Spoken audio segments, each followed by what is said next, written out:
Tell him about the time we faced them. All right. Well, as I remember.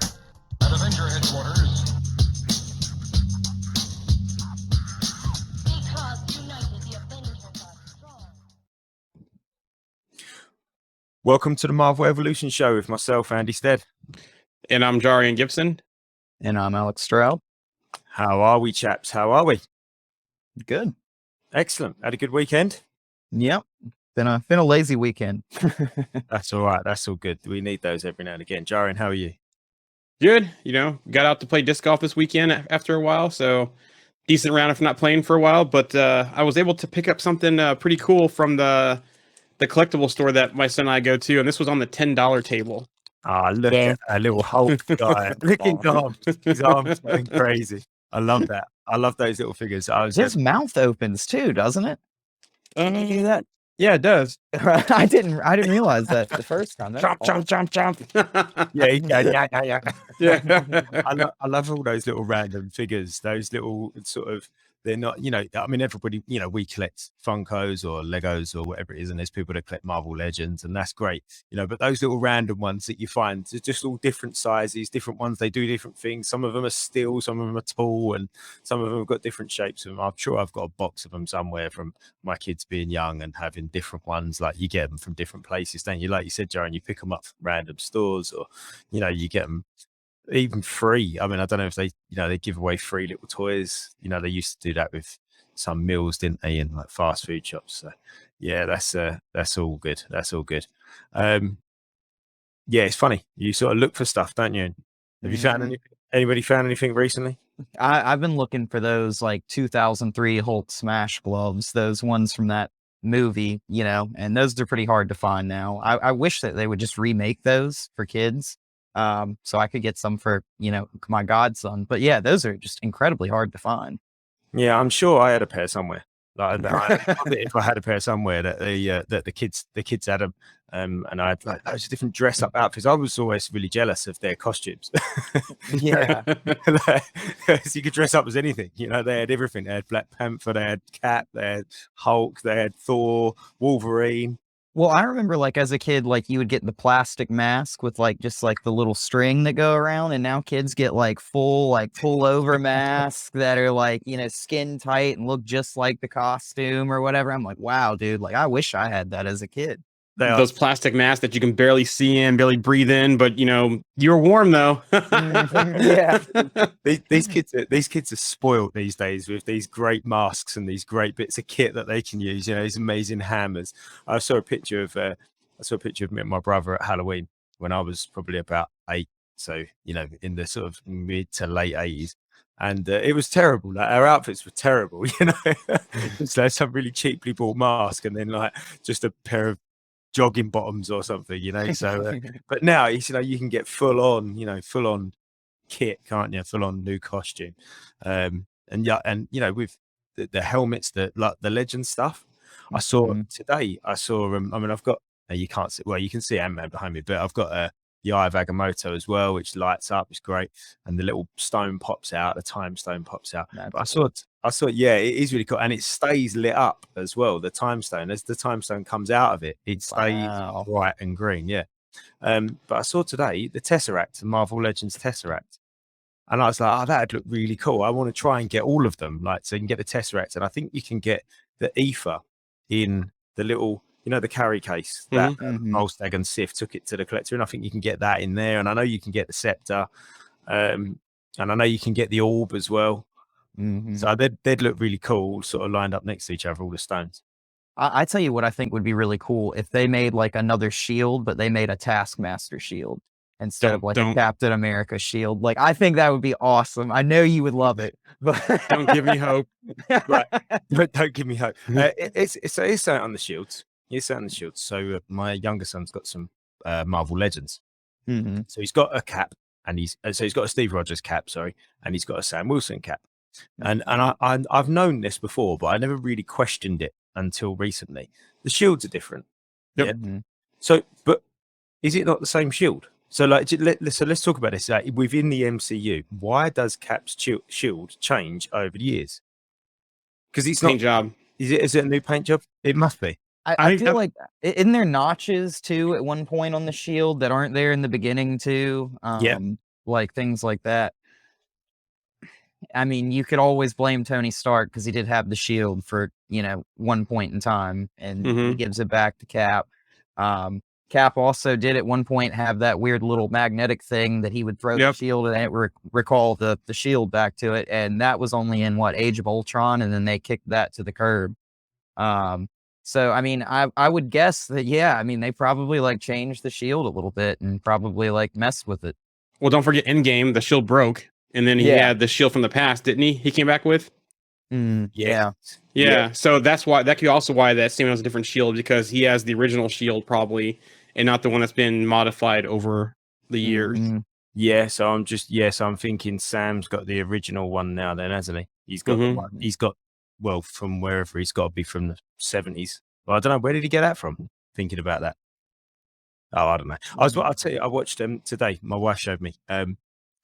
Correct me on his name because I'm going to get this wrong. But is it Neil deGrasse Tyson, the guy? Neil deGrasse Tyson. Yeah. Yes, that's him. And have you seen his video? Check out his video on the kind of like the sort of semantics of time travel within Endgame.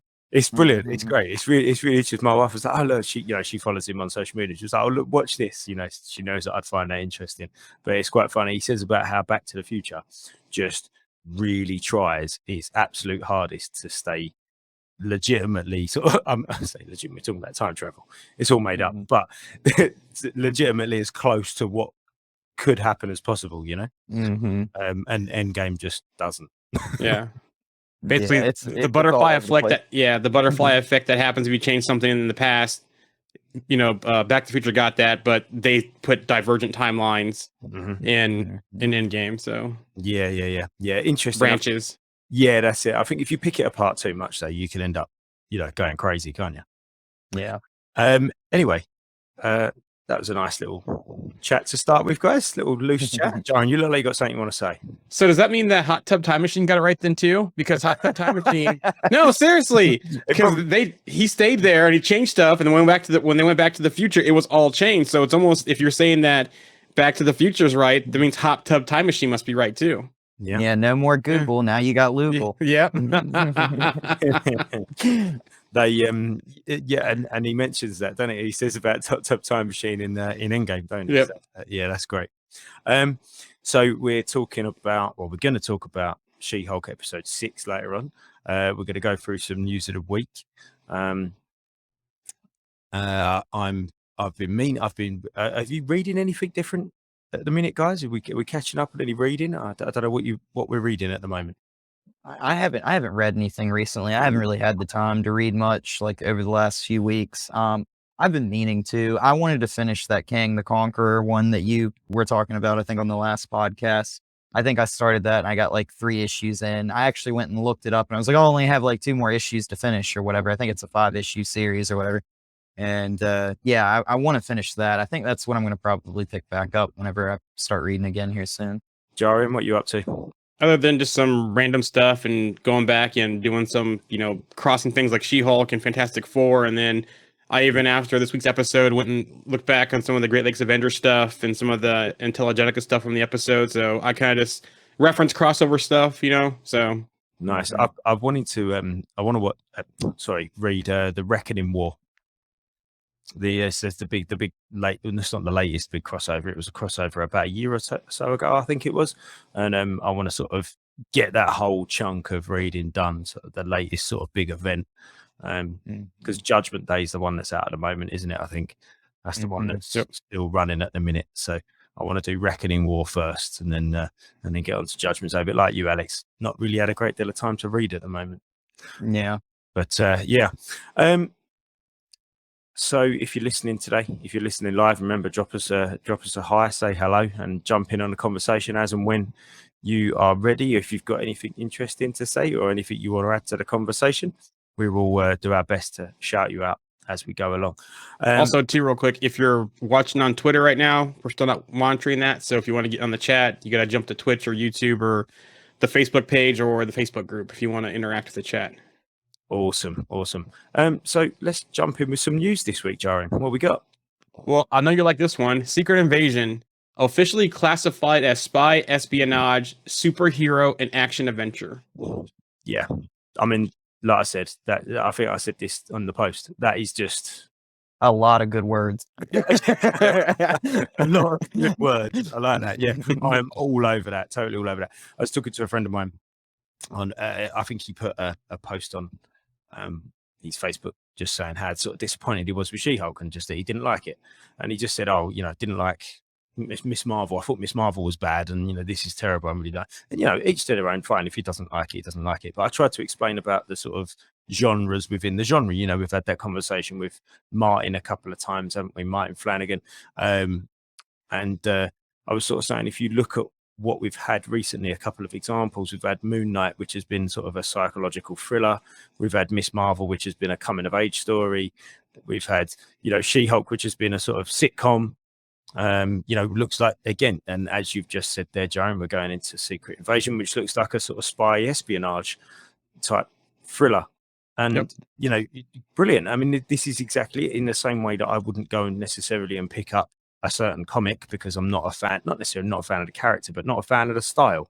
It's the same thing. It might develop that actually we don't watch certain shows because we're not a fan of the style. It's not that we don't dislike the character or the actor or the director. It's just we're not really a fan of that show. There are plenty of shows I don't watch. I don't watch Sex in the City or Orange is the New Black. Doesn't mean they're not good. Just means that I don't particularly like them. There you go. I like that they're being called out though in the episodes. The people who have all the bad stuff to say about She-Hulk, I like they keep going back and forth and have been calling them out in the episodes. I'm just like, you guys are nitpicking that stuff on some of the things. People are still on the twerking thing. It's like, let it go. If you don't like it, you don't like it. But you're stuck on because I saw twerking, I like the show. And it's like, do you even watch Deadpool with some of the stuff that he does when he's even when he's fighting him? It's like, is this like a sexist thing or what? I don't know what's going on. Yeah. I get you. Anyways, hot, off what Secret Invasion is going to be is we're going to have Armor Wars. So Rhodey will have new suits. From the Armor Wars description, Rhodey fans will see the character in a whole new light. And considering the title of the series, audiences can look forward to all new suits for the hero, featuring different types of armor. Title treatment is available to download and share. So that's interesting. Yeah. About his suits. So, we saw him got the juiced up suit in game after they came out of the wreckage of the headquarters, and you just seen the evolution of his suits over the years from Iron Man to going forward till now. So it just makes sense, And like I said, Rhodey is no slouch when it comes to that stuff. We saw what he's done in the MCU when they modified Mark I suit for War Machine. And he's MIT, he's military, so him kind of doing that stuff, and with the help of Stark Tech, and government contract stuff, he definitely can enhance the suits. I just wonder if the jump from the Mark II to like the Iron Patriot, if the Iron Patriot suit was the same as that, or just kind of changed. And the fact that we got the Iron Patriot suit and we haven't really seen it since, like, I kind of feel like, Norman Osborn wears that. Yep. So it would have been great to see Norman eventually put that on if we ever get there, but or what's his name? Justin Hammer in the MCU, since I don't think we're going to get Osborn. But I know from Iron Man 2 to Iron Man 3, it was just a paint job from what they said in the movies. Yeah. So the War Machine was just a paint job. But after Iron Man 3, I believe it's a new suit because you can see how much it changed, especially when you get to even in Infinity War, how much beefier the suit looks. And then just that in-game final battle, even how much beefier he looks. He looks jacked in that with rockets on his shoulder. Yeah, So- totally. That's a totally different suit altogether. I think one of the reasons, I think it is a different suit. I'll go with you, Joe, and I think you're right. It is a different suit. But another reason why it looks so much beefier is because Tony's armor slimmed down. Yep. Tony's armor become very much sort of streamlined, didn't it? The nanotech sort of made it, very slim and tight fitting, where his armor just stayed big and chunky. So Yep. In Iron Man 2, where they're back to back, you can see them, and they're fairly similar, aren't they, in size? But also slightly different shape. Yeah, War Machine's more like a tank. Almost. Yep, exactly. Yeah, I was going to say that. He's more of the military grade style suit, and where Tony's more of the more technological advanced suit, if you look at the two. Yeah. So, from the chat here, I was thinking about the very thing the other day. I was thinking about having concerns about under Disney Plus, but then thought about how many different type of movies, shows, and characters we have now. They've done a good job of mixing it up. My concerns or even complaints are limited, which is good. So exactly, they have so many characters they pull from and different things like the comics. Not everything's going to be the same or cookie cutter. They're doing what they could do with the material and adjusting it for the MCU. Another comment here. I just thought about Rhodey's suit change because it helped him walk now, which I believe, I don't know if the suit helps him because he has those leg strap devices that we see him in Endgame. We have not, I don't think we saw those in Falcon in the Winter Soldier because he was in a suit. So I'm not sure if he still has those or if it's more advanced stuff helping him out because, he's also friends with Wakanda too. So I wonder if they even helped him with some tech like they helped with Ross, Everett Ross, when he got shot in the back, and they helped him. So I wonder if he's gotten some upgraded tech from Wakanda as well after Endgame. Mm-hmm. Yeah. Wakanda could end up being the new kind of surrogate for giving out, new tech. Obviously, Sam's got his stuff from Wakanda, hasn't he? So why not everybody else? Yeah, I wouldn't be surprised if there's any kind of collaboration between Banner and Shuri between the two, especially after the interaction in Infinity War that they had. They also added more writers to the show, including the Obi-Wan writer. So Rana McClendon, who's done Obi-Wan, Willow, The Walking Dead, World Beyond. Lakeitha Dalco, Wool, Two Sentence Horror Stories. Garrick Bernard, Solar Opposites, and Emma Fletcher, Trinkets, Parks and Recreation. They're all now on the board for Armor Wars writing, and they're going to be joining head writer Yasir Lester on the project. That's interesting. There's some interesting writers on that one. Yep. Yeah, Solar Opposites is an interesting writer to pull in, I think, for Armor Wars. So, yeah, it'd be fun to see where they take that. Hopefully, they'll keep this. I mean, from my perspective, obviously, like I said, I like that kind of that theme and that style. So hopefully, they'll keep the same sort of style as they're going to keep Secret Invasion. Yeah, I don't reckon that at least some of that is going to spill over since it's a continuation. It looks like, or it's going to lead into Daredevil news. There's a rumor going on that Eldon Henson will be back as Foggy Nelson. really? Nothing about Deborah Ann Wall, but the new rumor this week has been Foggy's returning. Same actor. I really liked their dynamic. Mm-hmm. The two of them together, I thought they really bounced off each other really well. Mm-hmm. Also, Alakwa Cox's Maya Lopez Echo is rumored to appear as well in the series, which makes sense because her show is going to be first, I believe, and he's going to be in that, and their history in the comics. So no big surprise there. But the biggest news is that John Bernthal's Punisher is rumored to appear, and from the rumor says it was supposed to be Kristen Ritter's Jessica Jones, but there's a scheduling conflict, so it looks like John Bernthal's Punisher is getting the call instead of Jessica Jones because of that. So I wonder how much that would change the story then. Yeah. I mean, that sounds like it changes it a lot, don't it? Yeah, you can't just like slide Jessica Jones out and put the Punisher in and it'd be the exact same story, so. Well, it depends. Is it a cameo? Is it a big recurring role or what? We do know from the rumors that Jessica Jones is going to be referenced in She-Hulk when Matt Murdock does finally show up. So maybe it's looking for her to do some work, and maybe instead it ends up going a different way, and he outsources something to Punisher. So Frank Castle. Subcontracted him in. That's a bad idea. That's going to go wrong. Yeah. It's going to go terribly wrong. From the comments here, we have 18 episodes. We have more than enough time for mini cameos. Agreed. Yeah, that is true. Yeah. Some Moon Knight news. Last week, the rumor was about Miss Marvel. Now that this week's rumor is that season 2 for Moon Knight is coming. So that's the rumor going around. I don't have details, but that's it. I honestly see where they go the second season. If they make him more into a street level and coming over to the States to kind of, start getting into those teams or setting the committee up. I originally thought the committee would be something involved with NWO before D23, but it doesn't sound like they're going to go that route. So I wonder if we're going to see the committee route in season 2 and see more of Jake as well. I just hope they don't kill Haro. after that season where Khonshu had him in the back of the Yeah. car. I hope that they like keep him around as kind of like throw him in a pit or something. You know what I'm saying? And just like trap him. I just don't want to see them kill off another villain. you Yep. know? So There's another rumor too as well. Marvel is working with Lost Watchmen writer Damon Lindelof on a mystery project. So another rumor going out there as well. Okay, I was a big fan of Lost.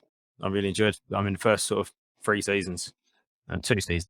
First 2 seasons were great. I mean, some of the episodes in the later seasons were great as well. But yeah, first 2 seasons were brilliant, and it was groundbreaking in my opinion. First season or so.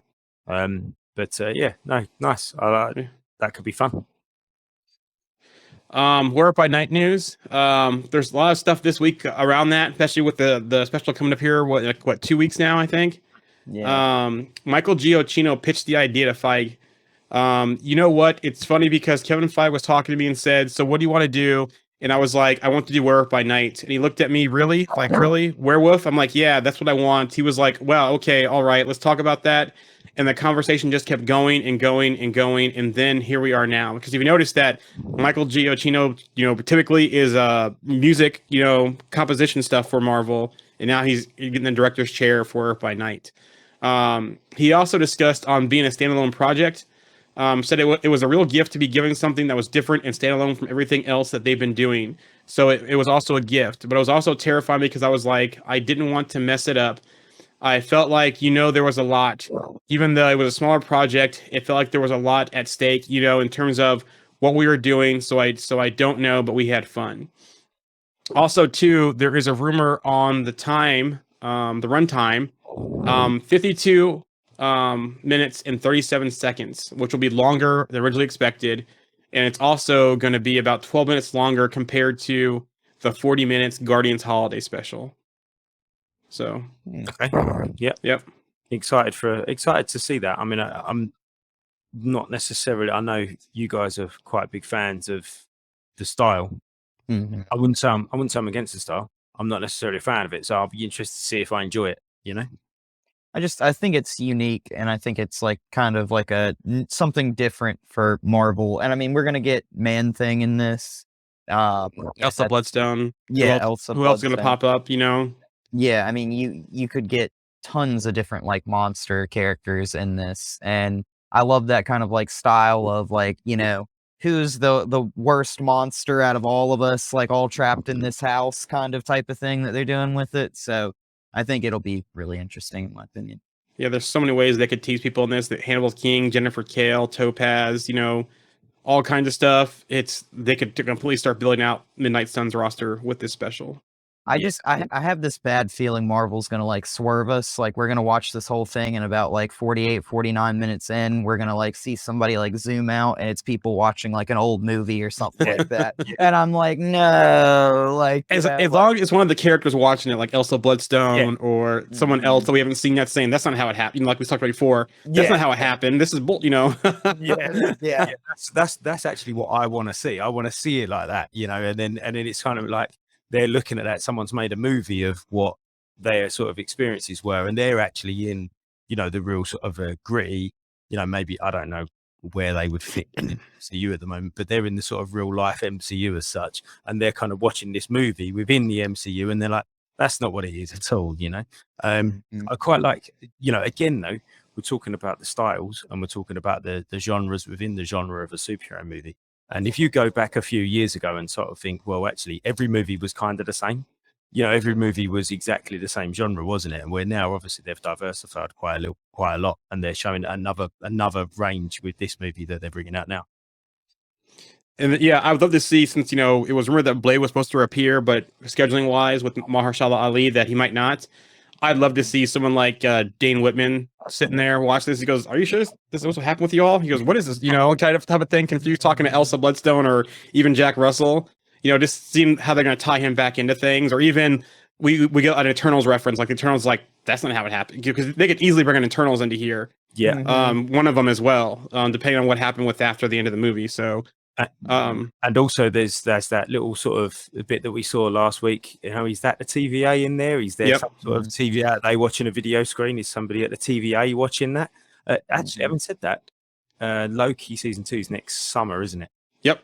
I wonder whether there might be some sort of tenuous link into that. Maybe they're watching that on a screen, like we're talking about. You know, sitting there watching what's going on. Maybe they're kind of this TVA watching, Or it's a training video. Yeah. Or maybe the TVA has like some sort of like special department that deals with those things, like Ghostbusters, but Yeah. they like kind of, but they send them out and they like trap these things from universes in like containment units or something like that. Yeah. Like, They did mention vampires and werewolves, you know, or something Yeah. like that in season 1. So yeah, that's fun. That's fun. from the chat, I'm excited for it. And then other news too. So they changed the designation of Werewolf by Night as well. Just I think yesterday or today. It was as a comedy, which everyone got all up in arms about, but now it's gone from comedy to horror. So, like I said, you know, just wait and see what happens, you know, before we get all up in arms about how it's being listed. So that's interesting. Fantastic Four news. I don't know why this rumor keeps going around and around and around, but it seems like this keeps coming and happening.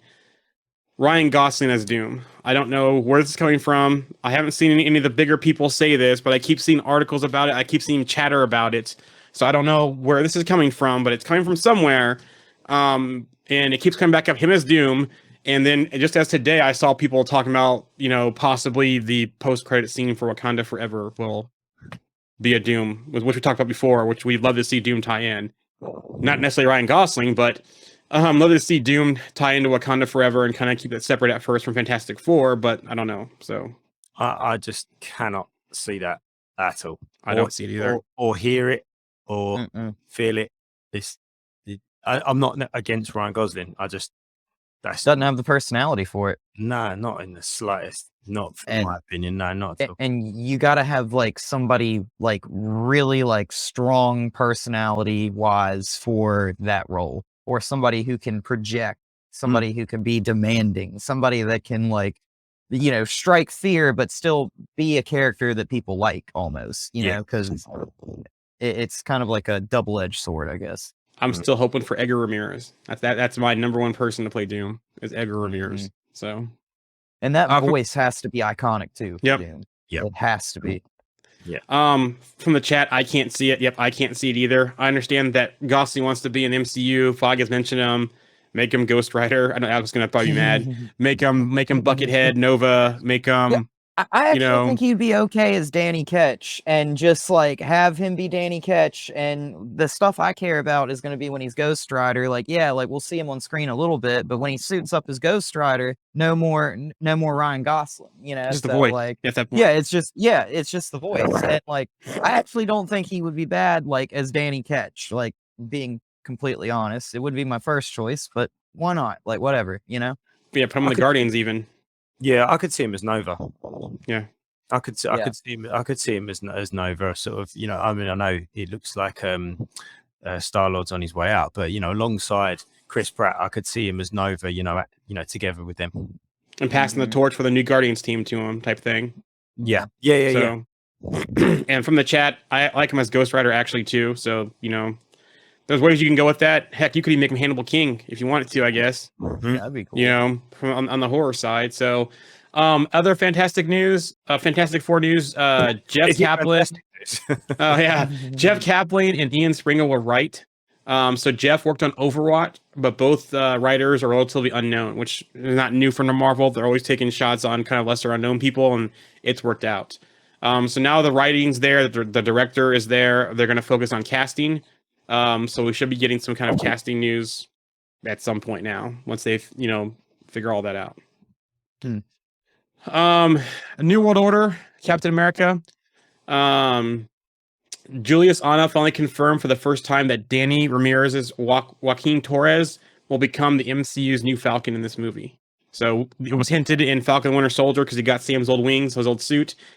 Julius wanted to say, I'm thrilled, you know, Danny Ramirez, who's playing Falcon, he and I go back a bit. So, and Anthony's somebody I've been a huge fan of as well. So getting to work with them, first of all, director to actor, and then being able to shape these characters and take the relationship forward is incredible. And the relationship is one of my favorite ones in this movie. It really helps from emotional care of how Sam has to define himself as Captain America, but he loves this guy. They are both soldiers, they're brothers, and their journey, I think, is going to be something that really resonates with audiences. So, Yeah, so if you remember back to Winter Soldier and Sam talking about his partnership with his relationship with his partner Riley, who he was, in the paras with or the Air Force with, you might get a feel of what that relationship was like between those two sort of soldiers and partners and colleagues and friends, especially if you feel some sort of responsibility for him as well. So, yeah, looking forward to that. And there's another rumor floating around about this movie. And after we found out the leader is going to be the villain, this rumor should be no surprise. Jennifer Walter, She-Hulk, is rumored to appear in New World Order. If you're watching She-Hulk, you also shouldn't be surprised. It looks like this story is leading right into the leader as well, and making Hulks. So no surprise. Miss Marvel news. Last week how we talked about the rumor is they got season 2 greenlit. Well, director LRB, his Instagram, hit a photo of it, and he said, "Who's ready for season 2?" So it sounds like season 2 is happening for Miss Marvel. Nice, That's awesome. Yep. Last bit of news is Groot. This will make Dave happy. I think I shared an article on the page too as well. MCU's Baby Groot and how he was inspired by his son in Filipino culture, like the balati tree. Hope I'm saying that right. Watching Baby Groot on screen for the first time feels like I captured now my son, and pretty much the Baby Groot is a little Filipino kid. I totally just copied his body type. So there you go. On Groot, and hopefully if Dave's listening, I think he saw the article and was happy about it. But if you're listening, there you go, Dave. Some Filipino culture in the MCU. Excellent, love that. Yeah, he's an interesting character, isn't he, Groot? I'd like to see him as an adult again before we're done with him. Yeah, if I'm honest, I think we kind of we kind of got him as an adult, and you're like, yeah, great, and then obviously he was gone, and then we haven't had him back as an adult since we've first saw him, and it'd be a shame to then not have him at all again as an adult. Do you know what I mean? And he was a powerhouse as an adult too. Like like he was like one of the strongest members of that team. So, and if we do get a whole new team of Guardians, I wouldn't be surprised if he's the one remaining leftover Guardian that comes on to the new team. Yeah, because he kind of could he die?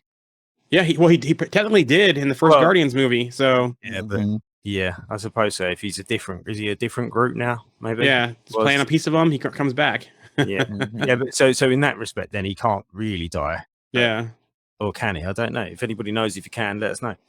And then also from the chats here about the Filipino tree, that's pretty cool from the comments there. So nice. Yep. Oh, there you go. There's another one. So yeah, so another comment there. Yep. We only saw his potential once briefly. Yep, and that was in the first Guardians movie. Also, we saw some of it too. He was pretty good in Endgame as well. I'm sorry, Infinity War and in Wakanda battle. Also, he was pretty good in that battle as well. So he can hold his own whether he's fully grown or he's a teenager, or a sapling, or whatever Rocket else calls him.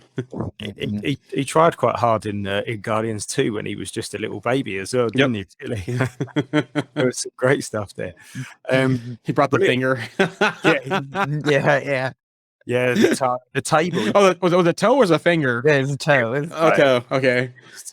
And he dragged that whole table in, didn't he, as well? Yeah, literally ask him for one thing, and he brings you everything but that one thing. It's brilliant as well when he gets when he brings in the badge and he holds it over his head. He goes, "It's not a hat." Right, love that. So I have one piece of She-Hulk news before we get into She-Hulk. So director Anna Valia about Easter eggs.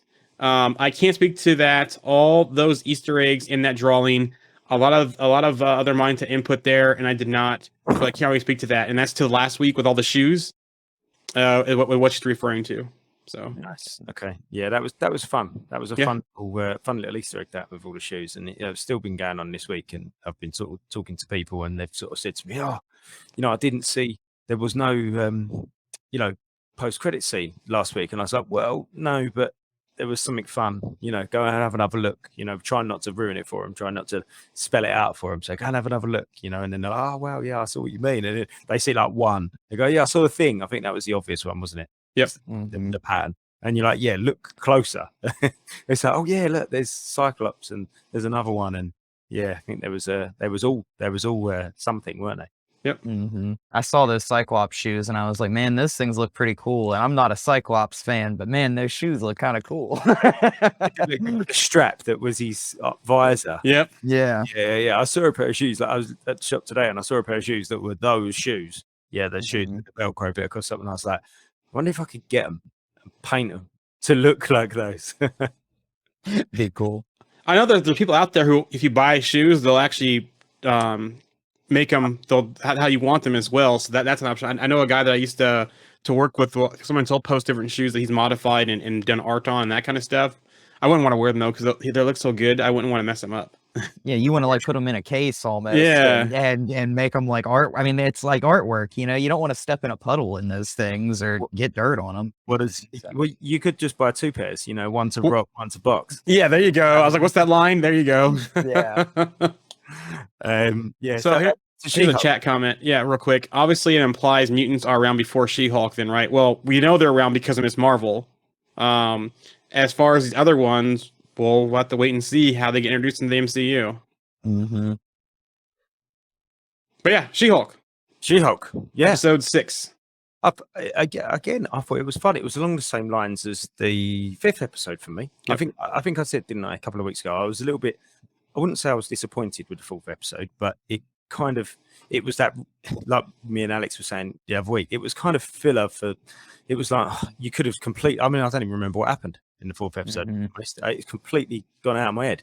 But I thought this episode that's just gone, again, it was fun. And again, it was all sort of self-contained, which brings me to the first point. That was hilarious. That first fourth wall break where she just kind of turns around and goes, oh, what? You didn't expect we were going to move the story along, did you? Because this is not going to move anything anywhere. We're going to go and do something completely different. And I love that. It's almost just sort of sticking two fingers up to everybody that's going, oh, well, this doesn't mean anything. And she's like, yeah, I know.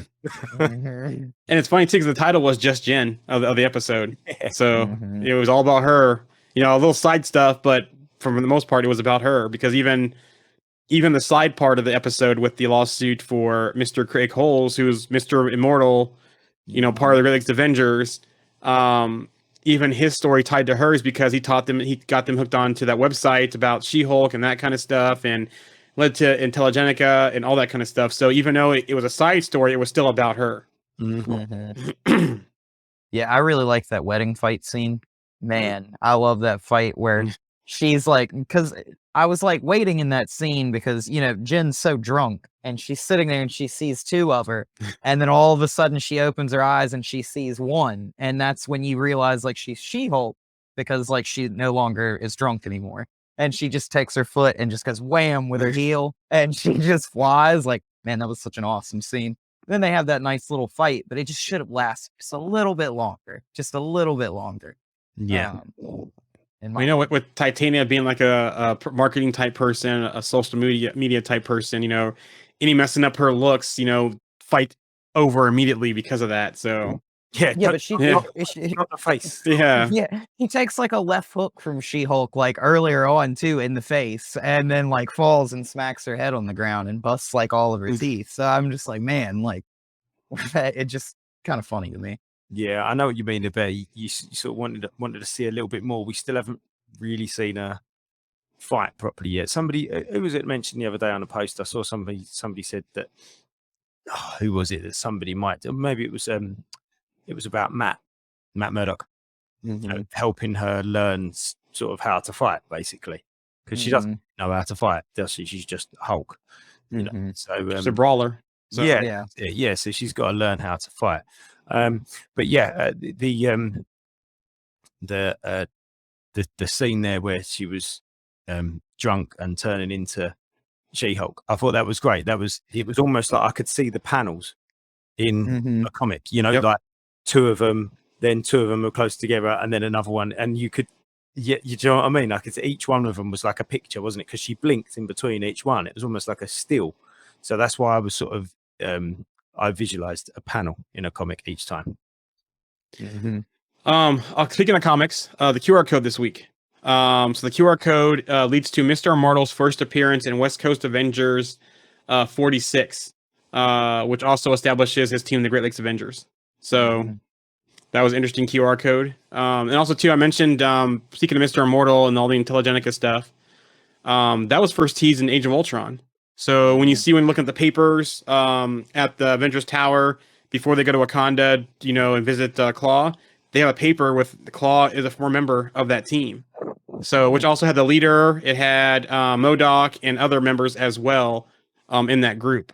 So we're definitely leading towards, since we know MODOK is an Ant-Man, Quantumania, we're definitely leading towards the leader in this. Even when they tease the Hulk King on that website, that's got to be him. I was going to say, has that got any reference to anything? Because I was racking my brain and I couldn't. Somebody asked me. They said, "Oh, well, who's the Hulk King?" And I was like, "I don't know. I didn't. I mean, maybe I've missed something." I misread it at first, and I thought it said Hulkling, and So I did was I. like so confused. Like, Yeah. I was like, "What is this? Like, what? Like, and I was just like, what in the world?" But yeah, I'm confused on that too. Yep. Yeah, I so going back to what you were saying there, Jared, about that Intelligentsia scene being teased in Age of Ultron. It just And I keep saying it wrong. Sorry. that's fine. Don't worry about it.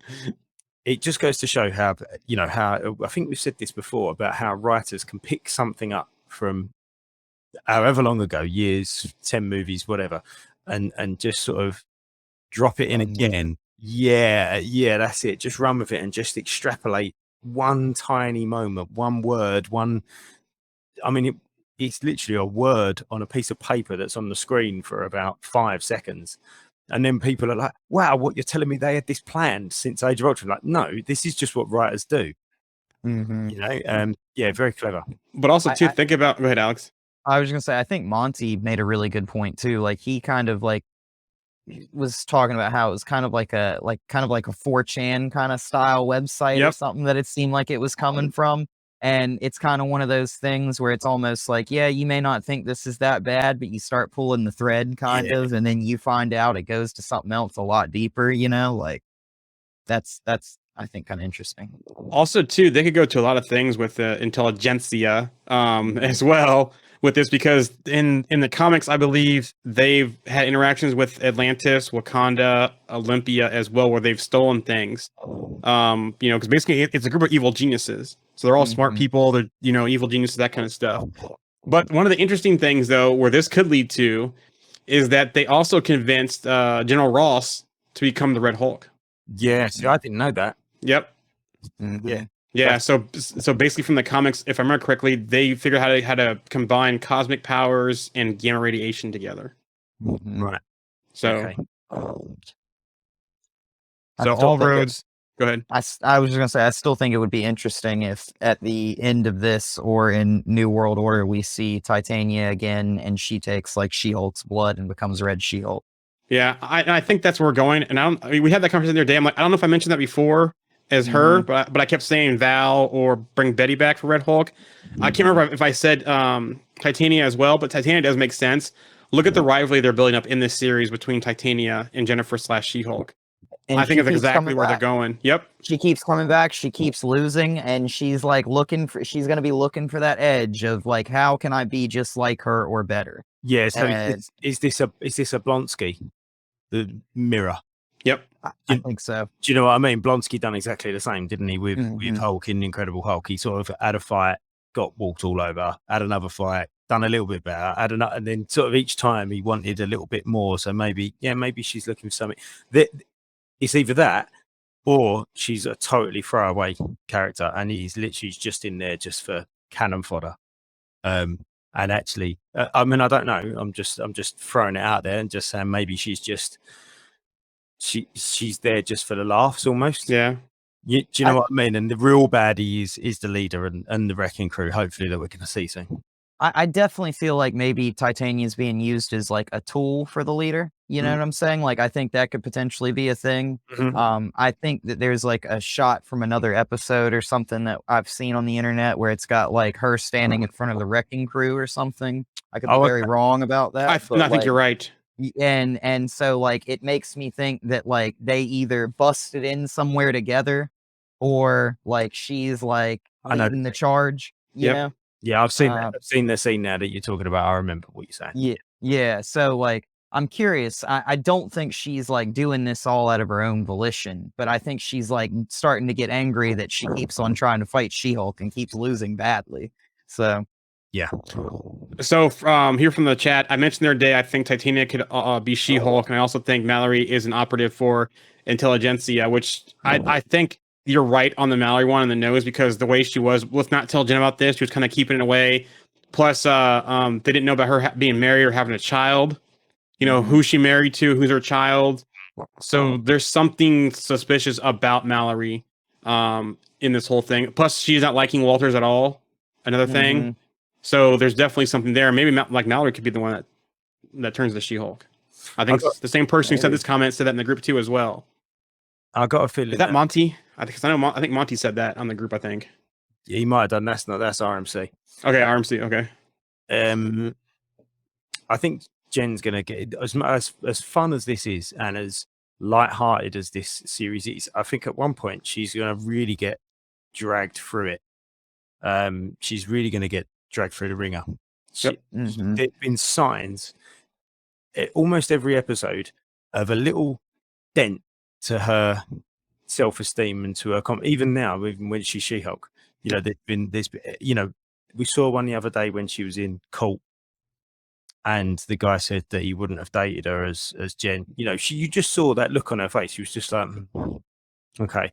And then, you know, we've just seen it again where she got walked over by a few people at this wedding. You know, oh, can you tidy away the cups or whatever she was asked to do? Iron the shirts after the Mario Kart playing. Yeah, that's it. She's just getting walked over, even though they know she's She-Hulk. They're still walking over her. I've got a feeling the guy she's talking to is totally an agent for Intelligentsia. So that's going to be another little dent to her, and she's going to lose it at some point, like proper lose it, and she's just going to. It's a bit like what's the film Fallen Down with Michael Douglas? You know, love that film. Yeah, it's great. Yeah, but he's just trying to be nice. He's trying to do the right thing. Just people just keep annoying him, just doing all these kind of low level annoying things. You know, just all the time. And there's something's going to push him, or pushes him over the edge, and something's going to push her over the edge. And I think we might see her kind of lose control in a way. And maybe that's even where Matt Murdock comes in to try and reel her back in a little bit and just say, calm down. You know, you're supposed to be a hero. You're a lawyer. I'm a lawyer. I know you are. Stop being like this. You don't want to go down the same route as your cousin. Yep, and right here from the chat too, as well. You know, agree. Joss is too nice, almost too good to be true. But then you also go back to when she was dating the one guy who's all interested about her powers and how she got them, and then we saw him in court again too, as well. So there's definitely multiple people probably here from Intelligentsia or Todd. Yes, and multiple people here. He was in the lawyer firm too. He showed up there too. So he was just like popping up everywhere. So there's multiple people around there, and I definitely think Mallory, it could be that person is like the glue for all of them, as being like the main inside person with bringing these other people in as well. Yeah, I think she's going to get this show's going to at some point it's going to take a big serious turn. You know, they kind of hinted at that at the end of this, didn't they? You know, with the sort of lab, all of a sudden the music changed and the feeling of the program changed. It got darker and it got more serious, and you know, I think we're going to see a slight shift in the last sort of 3 episodes of going from this sort of almost entirely comedic show with almost no stakes and almost no threat really, to this kind of, it's going to flip it and she's going to start being a little bit more pressured. Yeah, I definitely think from the chat that they raised the stakes this episode, but I also think too that next episode we're going to kind of see her downfall, her rock bottom here in the next episode and a half. Then the kind of her probably, like you said, losing control or almost slipping to a dark side, and then by the 9th, you know, kind of pulling that back, becoming a hero, and then you know, hopefully they'll stick the landing with the finale with that arc.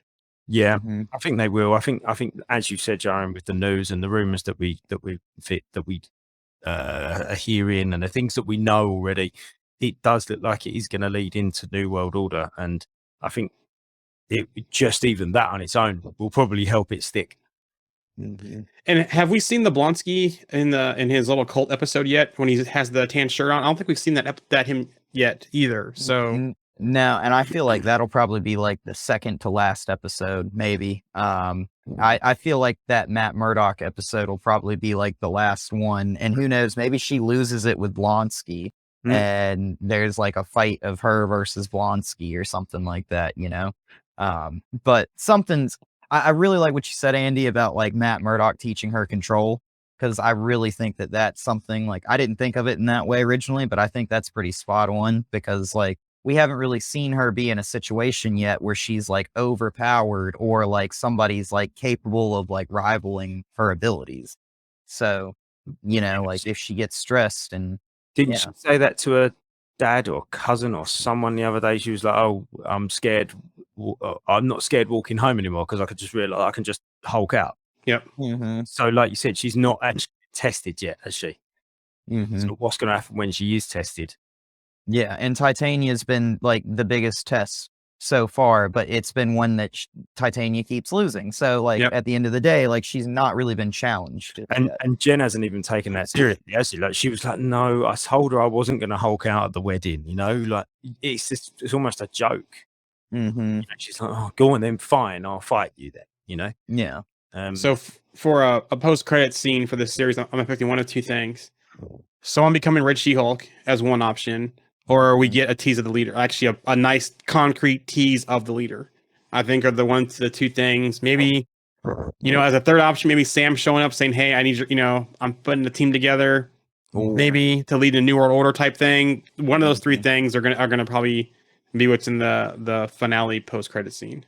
Yeah, nice. I like that. I like that sort of Sam idea. You know, mirroring Tony.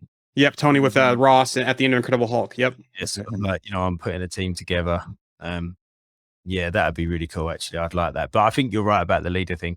I think we'll get maybe our first proper look at the leader, maybe a little bit Thanos-esque in Avengers. You know, that kind of on the side, kind of turn around and you see his big green head.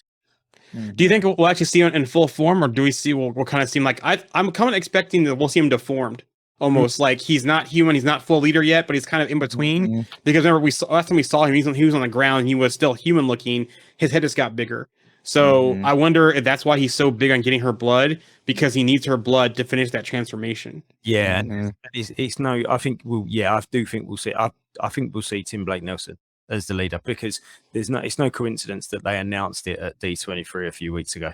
Yeah. You know, but why announce that Tim Blake Nelson's going to be in New World Order that doesn't come out for ages? Do you know what I mean? Why announce? And they could have said that, but they did that for a reason, because he's going to show up in this. Or like him, like in a chair with the big head and kind of sitting there, and someone delivering the blood to him to say, "Look, now we can finally finish your transformation," or something like that. What about from behind? What about from behind? You know, the old classic sort of. Yeah. Who used to do that? What was that in? Inspector Gadget. Was it Inspector Gadget? Where you used to just see from over the top of the chair, like you never actually saw. You saw his arm. Yeah. Yeah, like you just sticking up over the top of the chair. That's it. That's all you see. Just this big head sticking over the top of the chair. Yeah, something like that. Yeah. I think it's a really interesting thing, because, you know, they originally talked about like, I think there was like a line about how the transformation for the Hulk was like an attempt to kind of replicate like a super soldier thing in a way. And then you see Blonsky takes the super soldier serum and then becomes like, you know, takes gamma radiation and becomes Abomination. Now we're going to see this like, hey, Sam probably like is squash most of the super soldier problems, but now we've got this bigger problem, which is like another attempt at making another army of super soldiers, but Hulks. Yep. You know, like I think that's where that's probably going. It's going to be really interesting to see that like jump from super soldiers to Hulks for him. Well, yeah, especially for Sam, isn't it? I mean, super soldiers is one thing for a normal human. Hulks is a totally different kettle of fish. You know, going from John Walker and the sort of flag smashers to Hulks, that's a huge step, isn't it? Yeah. So speaking of, you know, we thought that Hulk, you know, 'cause I did too. Also, so I thought that Hulk King said Hulkling. So since we kind of talked about that, where do you think we'll see Hulkling pop in? You know, since he's Kree Skrull, Secret Invasion, the Marvels. You know, I do we I think they're going to bring him anytime soon? No, Mm. I don't think we'll see him soon. I think there's a perfect opportunity there for. I don't really want to go down the sort of representation route, but you know, screw it. Let's go down the representation route. I think there's a perfect opportunity there for a same-sex relationship there between obviously him and Wiccan. Yep. And we've not got a Wiccan yet. So well, at least not, Only teases, yeah. and not as an adult, and then not in a situation where we could have that kind of relationship. And I don't there's no rush for it, but and I think it was a good. Even I enjoyed reading about their relationship in the comics, and you know, the wedding and all that kind of stuff. It was great. So I don't think we're ready for that yet. Yeah, Yeah. like I said, anytime soon, it could be the Marvels or Secret Invasion if they decide to go that route. But yeah, I agree. Probably not anytime soon. They could even wait until like a Young Avengers project to bring him in, you know? Yep. Like it just one of those things where it's like maybe he just like comes to Earth and that's kind of what brings the Young Avengers together or something, you know? Like Or maybe it's a tease at the end of Secret Invasion too. Like, you know, Yeah. we have this child. mhm. Yeah, yeah. And you know what might be good actually, is they could combine the sort of the Young Avengers origin and the Empire storyline, where Hulkling was supposed to be the king that was going to be uniting the two, the Empires. the Yep. Kree and the Skrull to invade Earth, and the Young Avengers are actually trying to stop them. And actually, it's almost a Romeo and Juliet type of story where Wiccan, who's not representing, but you know, he's on humans' side, and Hulkling, who's on the Korean Skrull side, kind of, like I said, there's this Romeo and Juliet kind of relationship where, you know, they actually fall in love, and it's that there's a story there. Maybe, I don't know. Mhm. Other thing too, she called Banner, right? This episode. Yes, So do you think we'll see Banner pop up, or at least have Banner call her back? You know, where does Banner come back in from? Where, you know, do we get any kind of else from that tease from him going to Sakaar and taking care of something? I bet you that they're going to wait until the very last episode and they're going to wait until probably about halfway through the episode or something. And Bruce will give her like a random call and he'll be like, oh, you know, like I'm just dealing with some things. And we'll get like a shot of something that he's doing on Sakaar. And then like it'll cut right back. And then she'll be like, all right, I'll talk to you later. And then we're just going to be left with this, like, what is happening with him? Like, what is going on? Like, you know?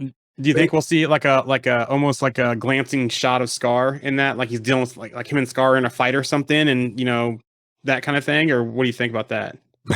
maybe he's on the phone. Maybe she phones him and he eventually answers the phone, but he's actually in a fight at that. Yeah. Yeah. You know, he's kind of getting strangled. He, Like, I he is can't- like that, you know, that little, you know, you're holding a little kid back and the kid's swinging at you and you have his head, he Yeah. can't touch you, like something like that. yeah, Yeah, he's like fighting the new champion or something of Sakaar or whatever, and he's on the phone. yeah, that's it. A minute, General. I'm busy. I must admit, Joe, and I didn't think we'd see him again or even mentioned again at all since the Yeah. you know, when we saw him fly off. I thought that was going to be it. I was convinced we was going to get something at D23, but you know, obviously not in regards to an announcement for a show or a movie. But so I'm surprised, and I do think we will see a little bit more of him. What, I don't know, but something like that would be fun. So from the chat here, I thought it was confirmed that Bruce was going to appear once more, but I don't remember where I saw it. So it could happen.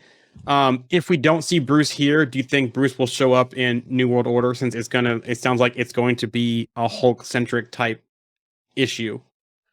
No, I mean, if he did, they could use that to lead into a World War Hulk story too, where like Hulk comes back, he's fighting other Hulks, he loses control, wins, and then they can't stop him. And Yeah. you know, like I don't know. yeah, okay, I It's- think of it like that. Yeah, that's a good point. I don't think he'll be in the movie as such. Not like in that. Oh, I don't know. Yeah, actually, now you say that, Alex, that's a good point. Or it could be a post credit scene. Mhm. Yeah. I mean, I think they'd have to announce something first, maybe to Yeah. set it up, you know, rather than just, oh, he's back. Yeah, we've got to have something between now and then. Surely he can't just come back and fight them. He's gone off to Sakaar. We're going to want to find out what happened on Sakaar first, surely.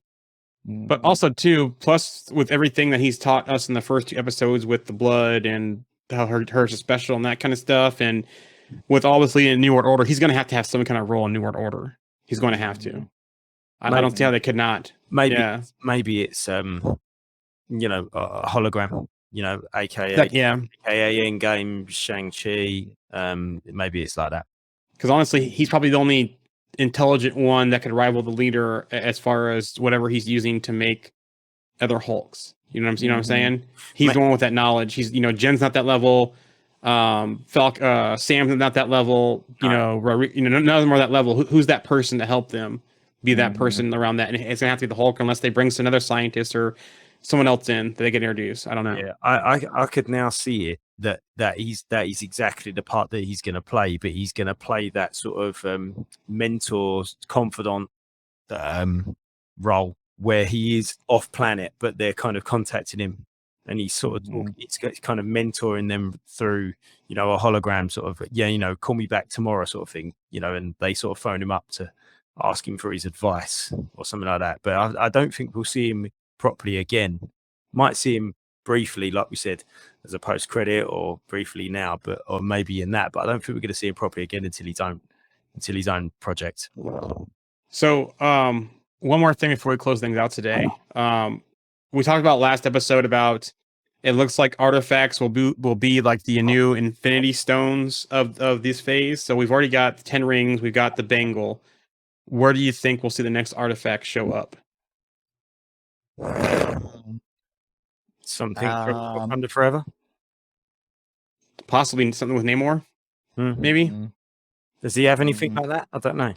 I don't think so. But you know how they change things up. Something. I was going to say, doesn't he have a trident? But no, he's got a spear now.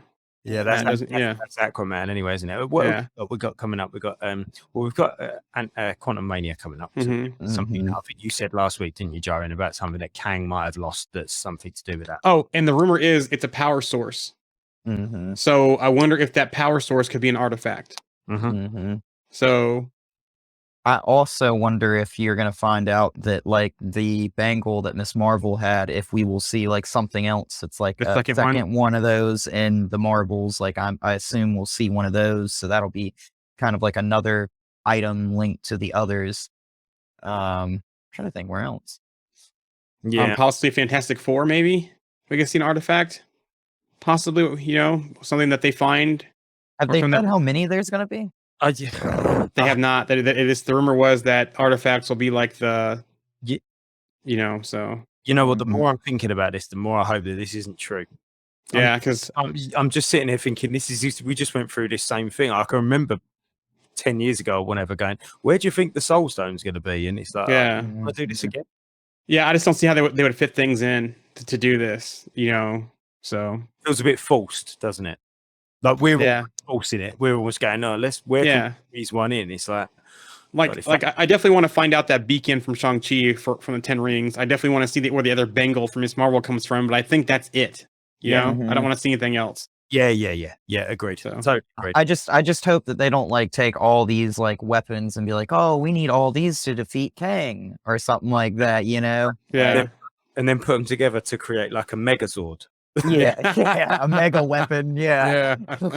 They all have to hold it, and they all have to hold it together and shoot it together. They're all like that, sort of powering their watches up or something. I mean, they could take the sword from Black Knight. You know what I'm talking about? The Ebony Blade. Yeah, the Ebony Blade as one. They could, or even they talked about Excalibur and Internals, something from Eternals, maybe. I don't know, but I hope they don't do that. Yeah, no, they don't need to do that. I think they've got enough of a story with Kang and with the sort of time thing and disrupting time and multiverses that they don't need to throw in a load of MacGuffins and to sort of go, oh look, we've got these artifacts that are, like you said, going to help us defeat the big baddie. It's like, oh come on, we've seen that before. They're diverging now with their genres, as we've been saying all episode. They don't need to go back again and go, oh, look, there's this item now. Yeah, because King's enough on his own, and if it's true, it's a power source. That power source is probably going to mean we're going to get his iconic chair. Mhm. So Yeah, or what was the ship called? What was his ship called? Oh, the one that's like the Sphinx. No, yeah, a sword. Oh, I thought you said yeah. the ship. I thought you said the ship. Yeah, no, it's like a sword, isn't it? Yeah, no, I can't remember now.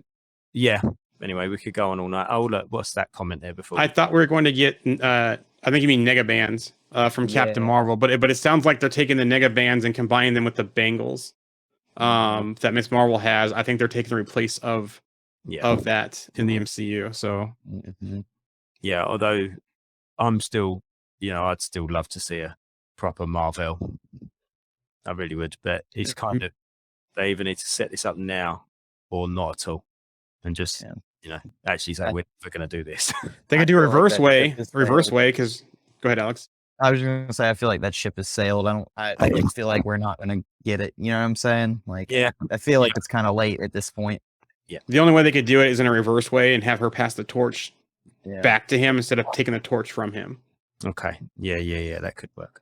Yeah. Right, should we close this one out then, guys? Yep. That's been another good episode. Well done. Thank you for joining us. We've had RMC, we've had Jamie. We did get Roxy. She said she was late to the show, but hi, Roxy. How you doing? Fred was there for a little bit of time as well. So thank you for joining us, guys. Thank you for your input, as always. And thank you for everybody that's listening on YouTube or on Twitter or on Twitch or wherever you're listening. Where else can they get it, Jaren? Or have I mentioned it? Twitter, Twitch, YouTube, and we don't do Instagram anymore streaming. So in the pages in the group. So Superb. also too, don't forget wherever you listen to this after we publish, like, subscribe, give us feedback, all that kind of stuff. If you listen to audio only through your podcast app, or if you watch the replays on YouTube or on Twitch or even Twitter, because I do check the Twitter views. So yeah, give us feedback, let us know. Spread the word. Excellent. Nice one. It's been a pleasure as always, guys. See you next week. Have a good one. Take Bye. care. Why don't you tell them about the time we faced